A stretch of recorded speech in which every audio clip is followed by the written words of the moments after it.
Tony Hinchcliffe. You may know him from Red Band's world. Who's Red Band? You may know him from Joe Rogan's world. Who's Joe Rogan?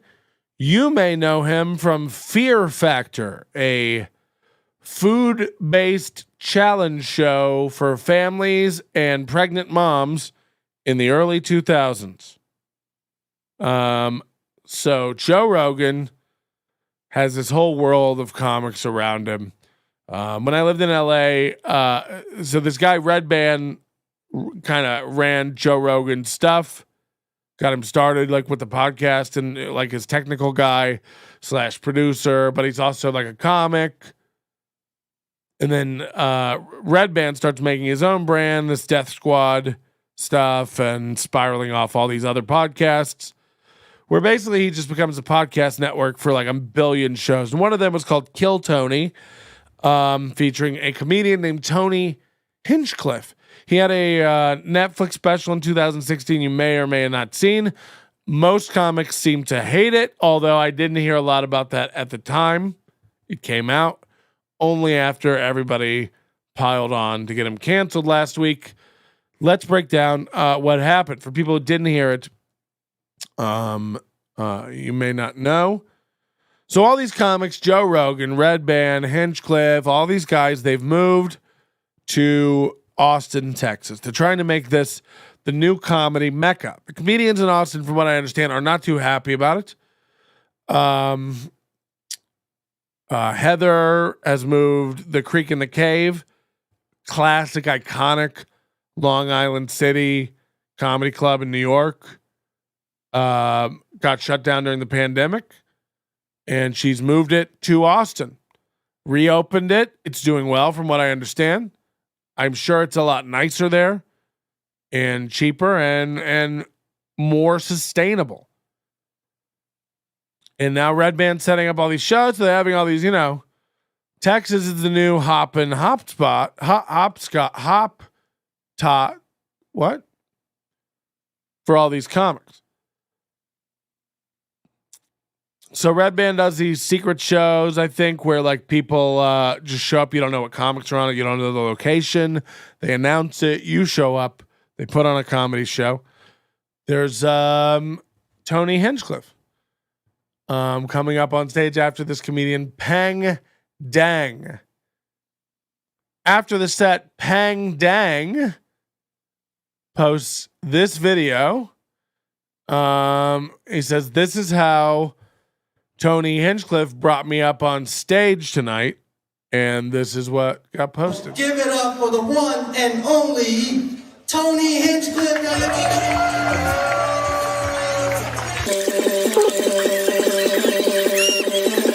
Yes, hello, good evening, welcome, hello. How about one more time for the filthy little fucking... Whoa, filthy little fucking chant. Fucking race traders are hooping and hollering. I'm back there watching you puking in a fucking bucket. Oh, we making a gunpowder. Oh, you want extra soy sauce. Oh, you borrow money from us. And you guys just eating it up, you fucking pussy. So that's what Tony Hinchcliffe does. Peng Dang posts this.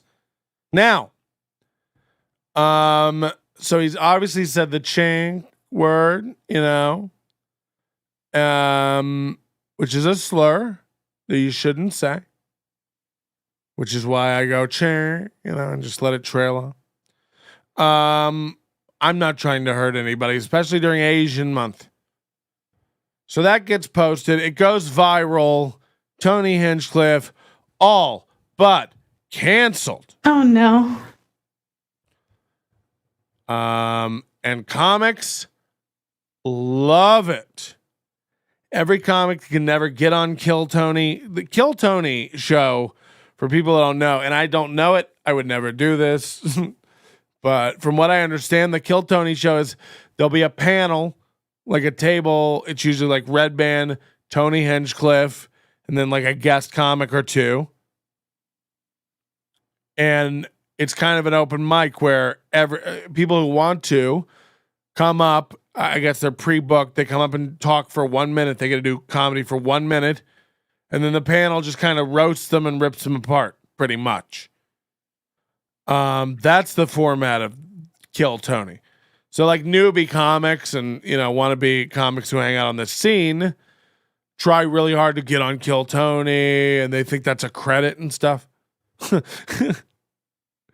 It's so weird. It's so weird. The longer you're in comedy, what you see, because it's just like, holy shit. So Peng Dang posts this up. And Tony Hinchcliffe gets canceled, and man, every comic just like, good to see that everybody finally got rid of this piece of shit. Tony's a piece of shit, racist piece of shit. Da da da da da. Stop defending this racist piece. Like just piling on. Now, before we get into this, let's get a couple of things straight, because my thoughts on this are all over the place and a little bit scattered, much like everything else I discuss. I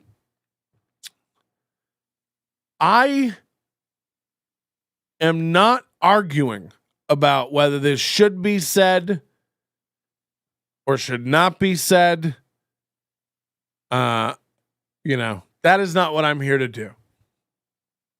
If you ask me, it's a little tone deaf and stupid. Regardless of anything else, context or anything, it's stupid during AAPI month. It's stupid during Stop Asian Hate movement. You can follow these trends. And by the way, all this stuff is dangerous because it doesn't matter whether the trend's here right now or not. This surfaces 17 years from now when we're all, on a woke Asian kick and he gets canceled. So, good luck going back through my archives and finding all the things to cancel me for, and no fucks given. I'm not here to fucking apologize to you for jokes. These weren't jokes. These were racial slurs. If you think a racial slur is a joke, that's another popular tweet.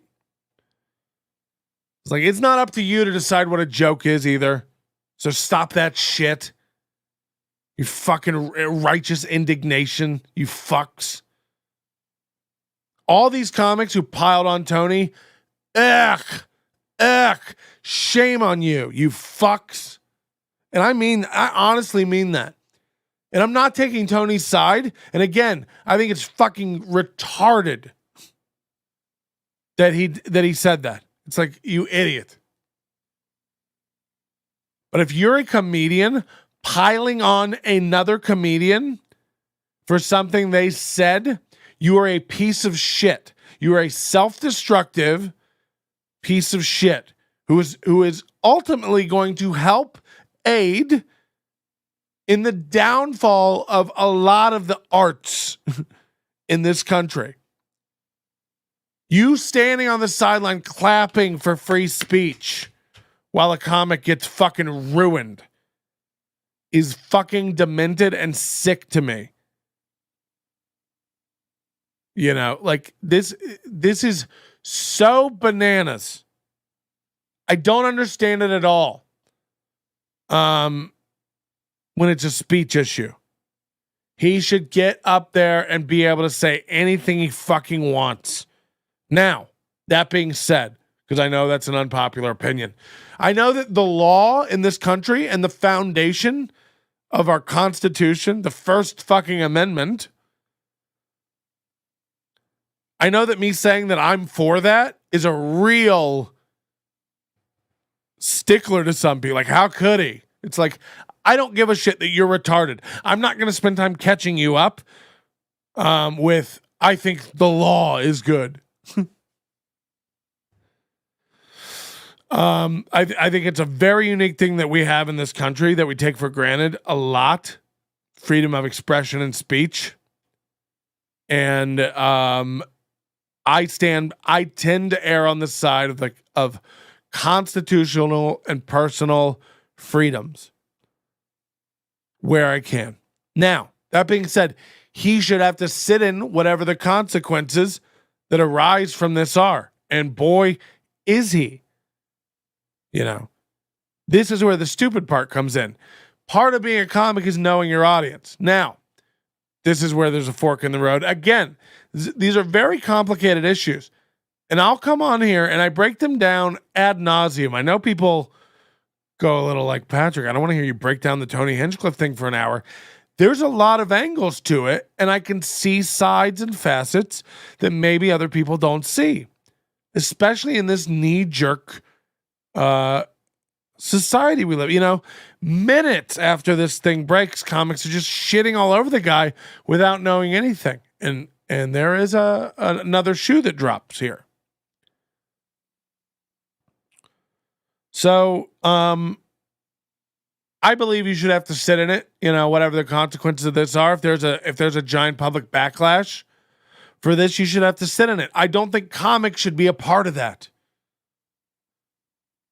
So, Patrick, you don't think comics have the right to criticize other comics? That's not what I'm saying either. Because then I'll have women comics going like, when it's a toxic environment, we have to speak up. And you don't think we should?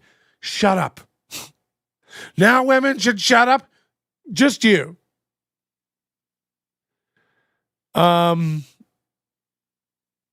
So I just don't think comics should be critiquing other people's sets. Let me just phrase it like that.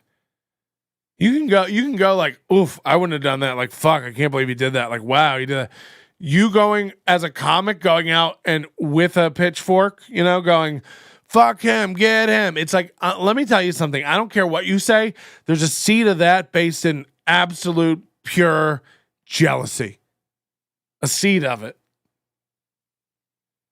And then the other part is just, we've been conditioned to receive this reward of dopamine in our brains when we ruin a person. So like with you piling on feels good, you know? And then you get to write a joke about it and get likes on it for your brave stance, you know? It's just like, I'm so sick of like comics acting brave with their super widely accepted opinions.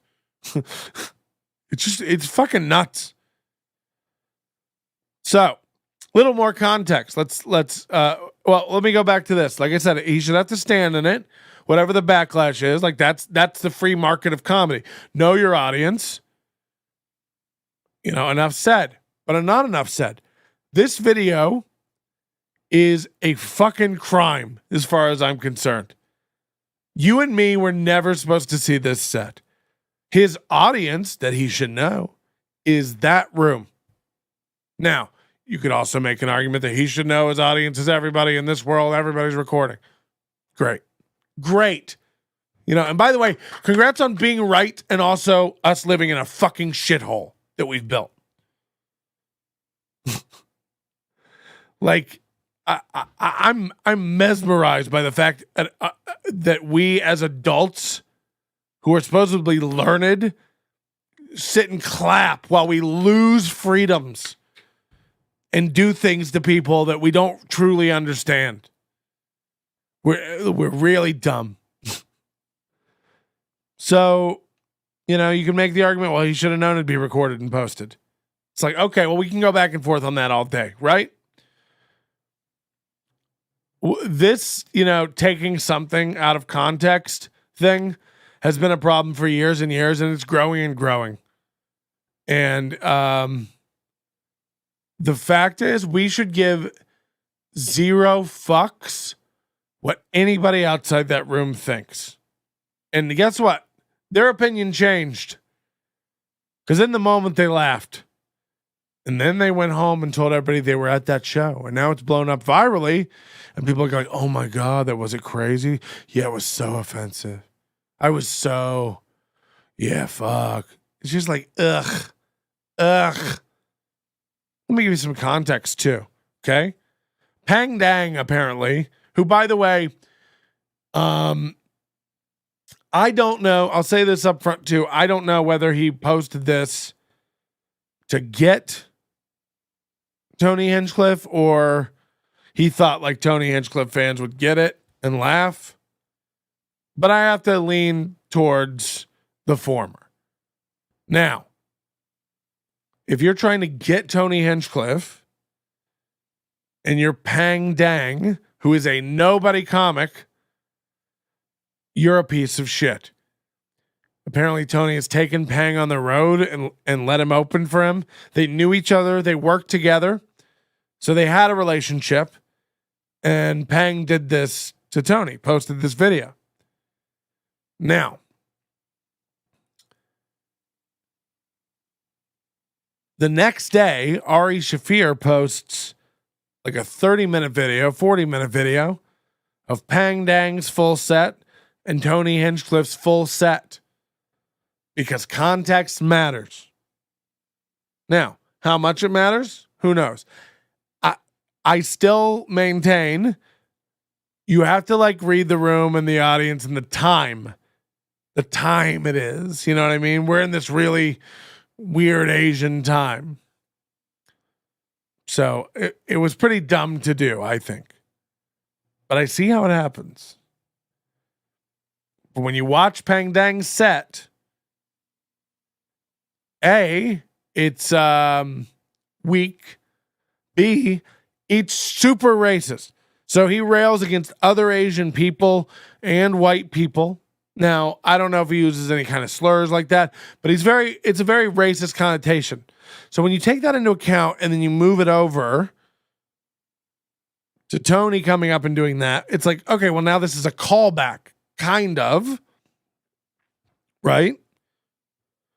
He also says things like race traitor and you're lapping it up and you're going to like the wording he's using is hyperbole. He's being so extreme. And this is I'm sorry. He's using comedic techniques such as hyperbole or satire. And by the way, the left loves to go, satire is just what comedians say to get away with heinous. It's like, that's what satire, we can't help what satire is. It's making fun of people who actually think that. We really lose a lot when we're dumb as fuck. So like, I get it. It's hyperbole, it's satire. It was very clear to any comedian watching that, if you're intellectually honest, he wasn't serious. He's not racist. It's a joke with Peng. It felt familiar and comfortable. In watching it in the greater clip that Ari posted, it felt familiar and comfortable and fit better. And you have to wonder, if Peng was hurt by this, should he not have approached Tony one-on-one after the show? Said like, hey, dude, that was a little fucked up. And that should have been the end of it. Also, let's say Peng found it funny and didn't post this video. Would we ever even know? And by the way, does that make the joke okay or not okay? If a tree falls in the wood and nobody hears it, does it make a sound? Does it make a ripple online and get Tony canceled? No. So even when we begin arguing like, well, if the joke landed okay and everybody was cool with it, then it would have been okay, but it wasn't. It's like, well, now we're criticizing comics for trying. We're criticizing comics for lobbing out material. This isn't how comedy works. We don't all bat 1,000. Is that how baseball works? Get my card, Rusty. It's dangerous, and it's hard enough out there, with these woke movements and shit and speech being under attack on platforms and stuff. It's hard enough to navigate this, even if you're trying to do the right fucking thing. So I don't need comics piling on other comics for speech.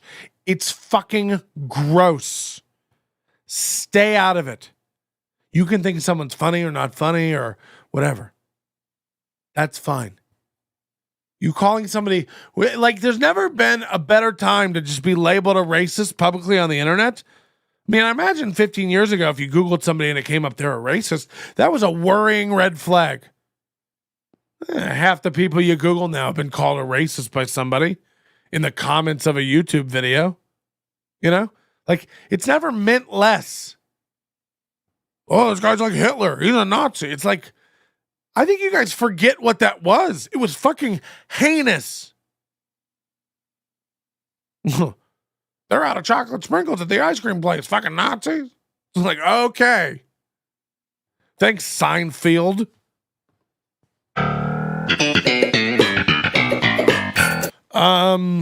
Yeah, so I don't have the answers. Look, but I'm smart enough to know that.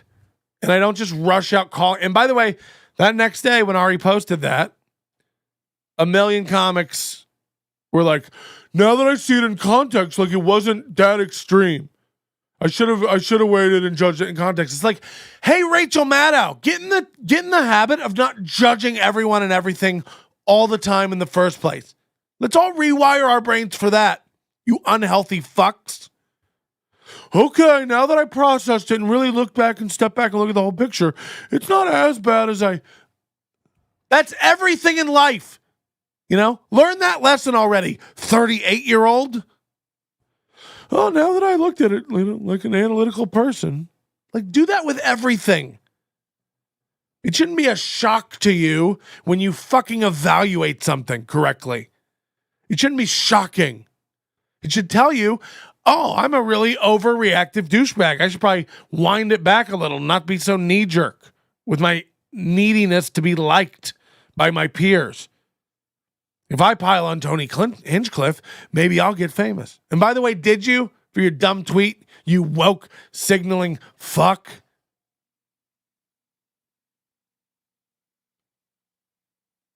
Peng Dang's video, 123,000 views. Ari Shaffir's, over double that. So, how did this work out? Tony Hinchcliffe will undergo a little bit of wrath, probably be fine, and be back working in no time. Peng Dang will go nowhere because he's not funny enough. And now he's kind of like, I'm sorry, even though comics help pile on Tony Hinchcliffe, they're such fucking little sycophantic pieces of shit. When his show comes back, they'll still want to be on it, and nobody gives a fuck about Peng Dang. So, whatever your plan was to like, I'm going to ruin Tony's career and get famous, it didn't work. You look stupid. Comics think you're a snitch. No one wants to hang out with you, and not because you're Asian. So stop doing that everywhere. I don't like the look of it. Just pathetic, man. Peng Dang. Dang, Peng.